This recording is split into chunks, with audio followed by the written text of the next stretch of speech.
Hello again.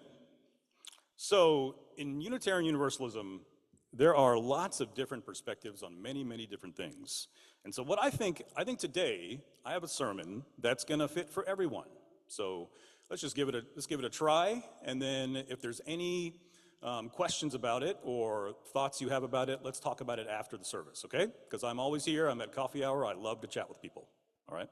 So, we've all been told that we need more stuff, more things, more achievements, more opinions, more noise. That the only way to matter is to accumulate stuff. That our worth is measured in the clamor of doing. But, as Henry David Thoreau wrote in Walden, quote, "Our life is frittered away by detail. Simplify, end quote." This is a sermon about refusing that clamor, about stepping out of the compulsive swirl of modern life and stepping back into our own aliveness. Because you are not here to be buried under distractions. And when I say here, I mean alive. You are here to wake up, to simplify, to observe, to listen, and then to act. So, the last time I was up here talking, of course I was talking about Emerson, we talked about something that we can feel almost impossible to believe.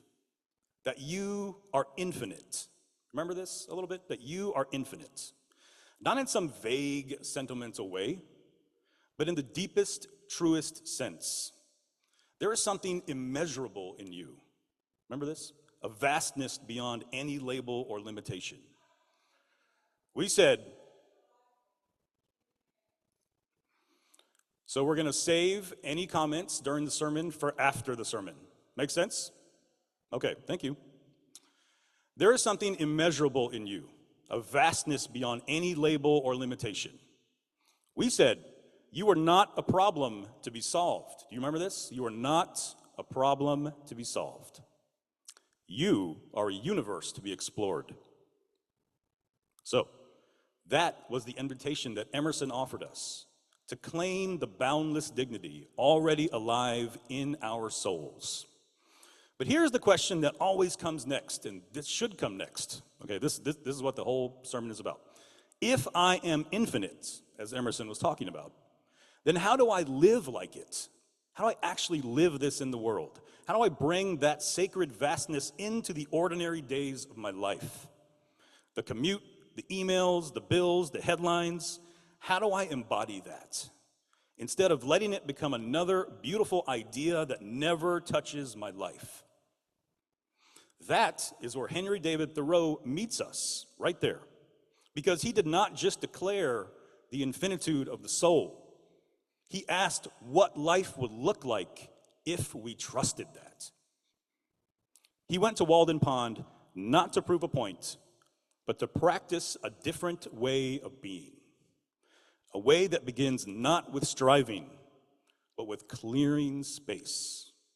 A way that makes room for wonder, for truth, and for courage. A way I have come to think of as a path with 4 steps. Simplify, observe, listen, and act. Today, we turn to this path, not as a formula, but as a practice. A way of bringing your infinite self into the world that so badly needs it. May these steps be for you, as they were for Thoreau, a way home to the sacred center of your own life. Okay? Now remember, my messages are short, so just stay with me, okay? So, first, simplify. Let's begin where Thoreau began, with the radical act of clearing space. He left Concord, Massachusetts for the woods, not because he hated people, but because he wanted to find out what remained when everything non-essential fell away. He wrote, quote, "I went to the woods because I wished to live deliberately, to front only the essential facts of life." End quote. Simplicity, he said, is not about deprivation, it is about discovery, about stripping away the excess so that what is truly sacred can emerge. Our culture that we're all enmeshed in tells us the exact opposite, that our dignity depends on our accumulation, more status, more credentials, more possessions. But Thoreau reminds us that the soul is spacious enough without all of that. The sacredness you seek is not in the next purchase or the next milestone. It is in the quiet clearing you make inside yourself. The clearing where you can finally hear your own heart. Thoreau writes, quote, "Simplicity, simplicity, simplicity. Let your affairs be as 2 or 3 and not 100 or 1,000. Keep your accounts on your thumbnail." Now, once we simplify, we can begin to observe. And observation is the spiritual practice of noticing. That's all it is. Thoreau was a master observer.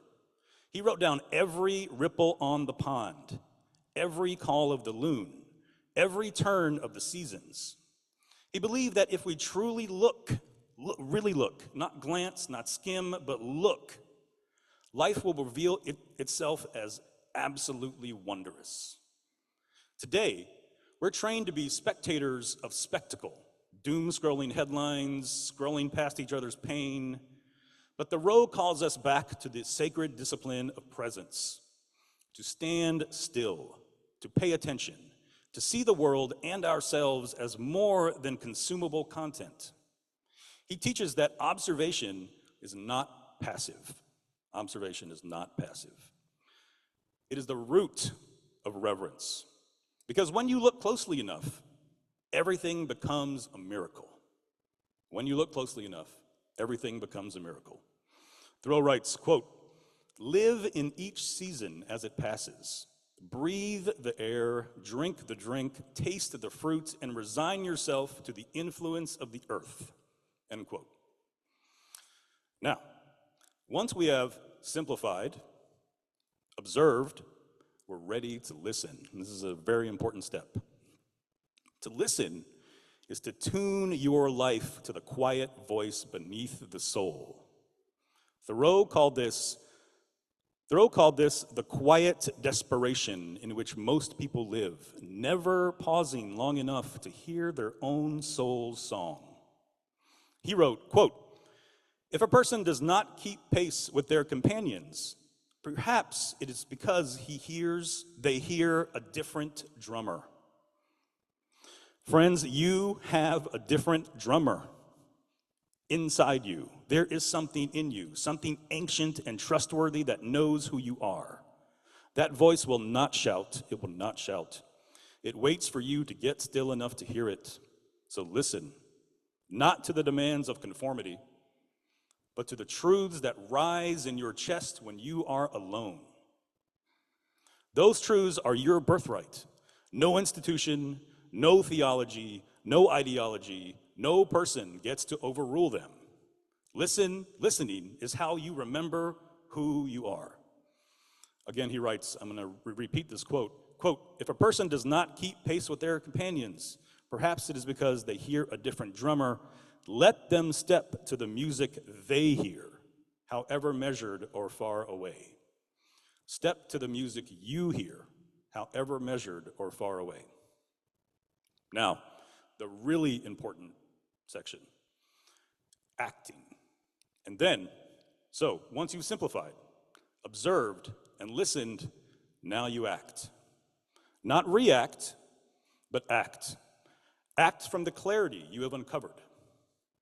Act from the sacred center you have reclaimed. Thoreau did not retreat to Walden merely to be at peace.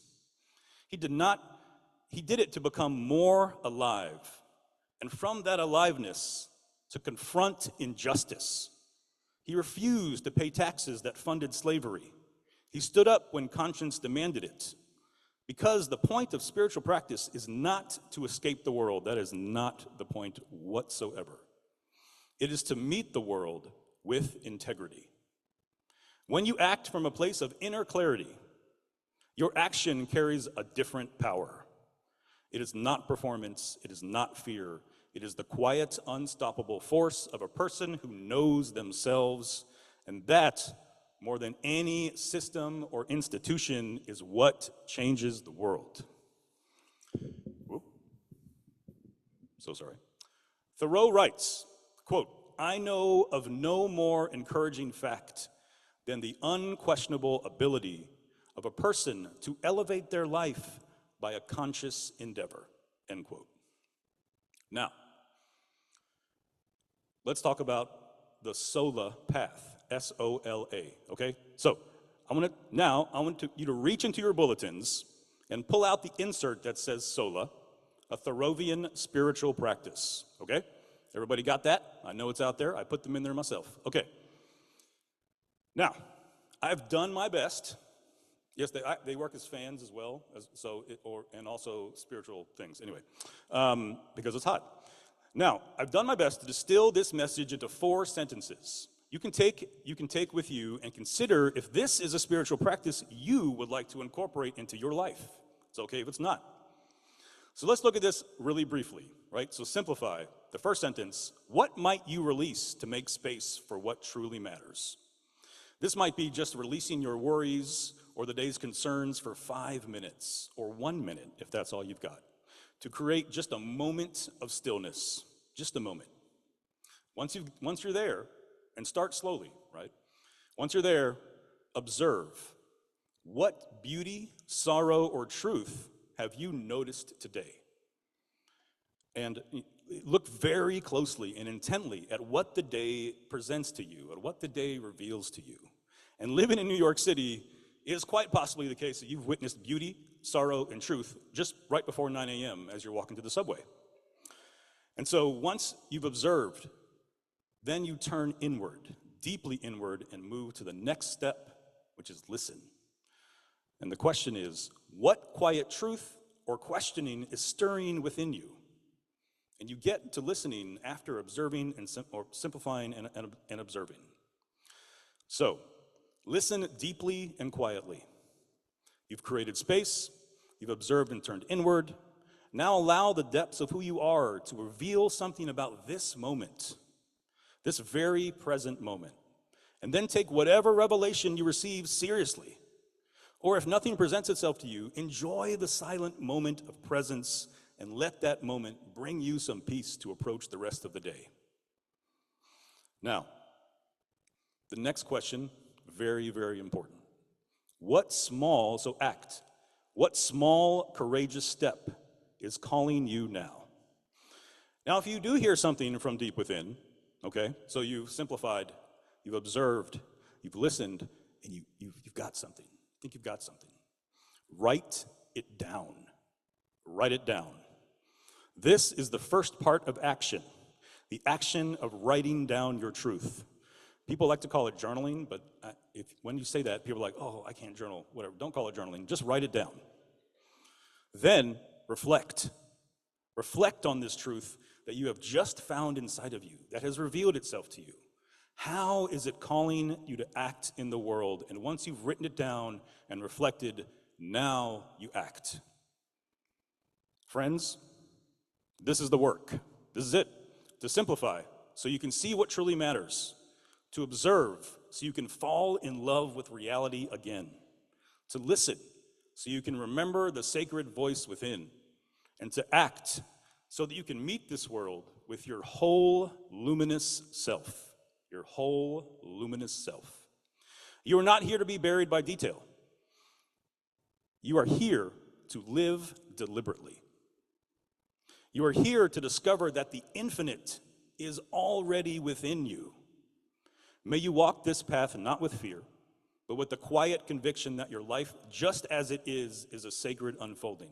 Just as it is a sacred unfolding. Simplify, observe, listen, act, and together we can, I think, help remake this world. May it be so.